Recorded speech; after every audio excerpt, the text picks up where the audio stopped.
Hello friends, आपका स्वागत है मेरे छोटे से गार्डन में। आज हमें करनी है गर्मी की सब्जियों की तैयारी, यानी फरवरी ख़त्म होने वाला है। तो जो सब्जियां अभी तक नहीं लगाई हैं वो तुरंत लगा लें। और अगर आपके गमले खाली नहीं हैं तो आप बीज कैसे लगाएं ये भी आपको बताऊंगी। तो ये मेरी क्यारी है, काफ़ी बड़ी है और इसमें बहुत सारी मिट्टी है। तो इतनी सारी मिट्टी को मैं हर बार तो बाहर नहीं निकाल सकती, तो इसीलिए मैं क्या करती हूँ, इस मिट्टी को बीच में इकट्ठा कर दूंगी पूरी चारों तरफ से खोद के। आप देखिएगा। तो इकट्ठा करने के बाद, क्योंकि हमें जो मिट्टी है उसमें खाद मिलाना है, उसे रिचार्ज करना है गर्मी की सब्जियों के लिए, और उसे सोलराइज़ करना है, सैनिटाइज़ करना है, वो भी बहुत ज़रूरी है। उससे ही जो मिट्टी के अंदर फंगस होती है या फिर चींटियाँ, कीड़े होते हैं, उनके अंडे होते हैं छोटे छोटे जो हमें दिखाई नहीं देते, और जब भी उन्हें उनके हिसाब से टेम्परेचर मिलता है तो वो तुरंत ही दुगनी तेज़ी से बढ़ जाते हैं। तो इसीलिए हमें मिट्टी को सोलराइज़ करना पड़ता है, यानी कि धूप दिखानी पड़ती है। और ये बहुत ज़रूरी स्टेप है जो हमें करना चाहिए हर सीज़न के बाद।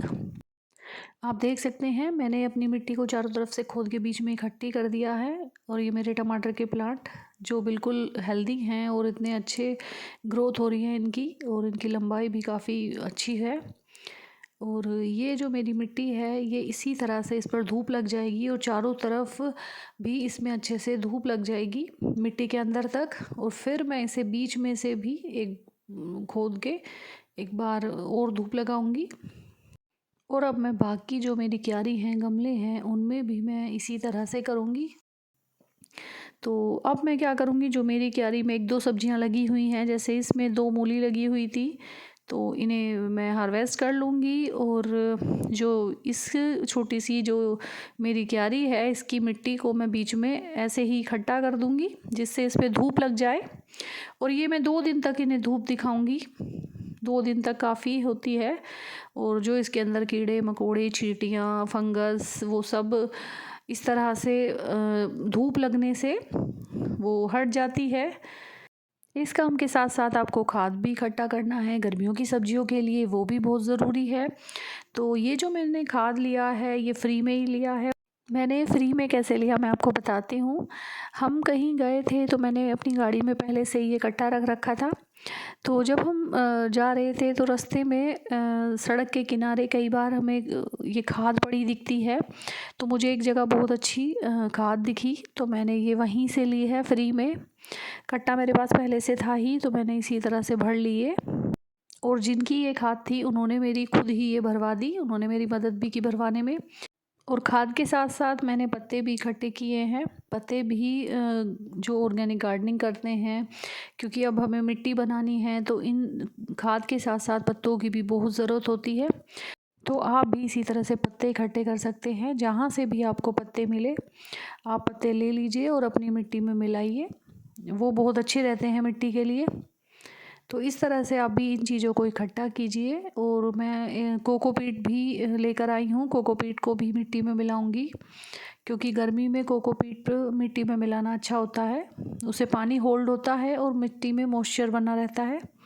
तो इस तरह से मैं अब अपनी ऊपर वाली छत पर आ गई हूँ। और ऊपर वाली छत पे आके ये सारी मैंने सब्जियाँ अपनी जो मेरी क्यारी में लगी हुई थी, थोड़ी बची थी तो मैंने सारी हार्वेस्ट कर ली हैं। इसमें शलगम है, चुकंदर है और गाजर है। और ये देखिए, मेरे ये एक बथुए का पेड़ मुझे मिला, इसमें बहुत ज़्यादा कीड़े लगे हुए थे, तो इस चीज़ का आप ध्यान रखें। और इसमें रेड स्पाइडर माइट्स भी लगे हुए थे, मैंने देखा, तो मैंने ये जो पौधा था अलग ही पॉलीथीन में रख लिया। और अब हो चुकी है मेरी पूरी हार्वेस्टिंग। तो मैंने आज क्या किया है, मेरी जितनी भी बड़ी बड़ी क्यारी थी मैंने उनकी मिट्टी सोलराइज़ करने रख दी, यानी कि धूप दिखाने के लिए तैयार की है। क्योंकि उन्हें रिचार्ज करना है, मिट्टी बनानी है दोबारा, गर्मी की सब्जी के लिए मिट्टी तैयार करनी है। तो इसीलिए मैंने जो मेरी बड़ी बड़ी क्यारी थी सारी खाली की। और ये देखिए, इसमें पालक लगी हुई है, इसे भी मैं अभी खाली करूँगी। और इसकी भी मिट्टी मैं अभी सुखाने छोड़ दूँगी। 2 दिन तक सुखाने के बाद फिर इस मिट्टी को मैं तैयार करूँगी अच्छे से, खाद मिलाकर, या जो भी मैं चीज़ें मिलाती हूँ आपको दिखाऊँगी ज़रूर। इसे मैं कैसे तैयार करूँगी। और ये मेरे काफ़ी बड़ी बड़ी मेरी क्यारी हैं, इनकी मिट्टी भी मैं पूरी खोद के बीच में इकट्ठी कर दूँगी। और एक दिन मैं इसे जो बीच में मैंने इकट्ठी की है उसे मैं साइड में करके बीच में से भी धूप दिखाऊंगी। तो इस तरह से मेरी जो मिट्टी है वो मैं क्यारी में ही धूप दिखा लेती हूँ, सोलराइज कर लेती हूँ, क्योंकि ये भी बहुत ज़रूरी है। क्योंकि इस मिट्टी में जो भी चींटियाँ होंगी, जो भी फंगस होगी, जो भी कीड़े वीड़े का अटैक हुआ होगा, थोड़ा बहुत अंडे होंगे, तो वो सारी जो चीज़ें हैं इसे धूप दिखाने से ख़त्म हो जाएंगी। तो आप देख सकते हैं मेरी मिट्टी में केंचुआ भी मिला है। और अगर हम अपनी मिट्टी को नहीं सुखाते हैं तो इसके अंदर जो भी फंगस है, चींटियाँ हैं या कीड़े मकोड़े हैं, तो वो हमारे जब हम इसमें प्लांट लगाएंगे तो उन्हें बहुत नुकसान करेंगे। और कुछ तो प्लांट की जड़ें भी ख़राब कर देते हैं, जैसे कि अगर इसमें चींटियों के अंडे होंगे तो वो प्लांट की पूरी जड़ें ही ख़राब कर देते हैं और हमारी बेल सूख जाती है।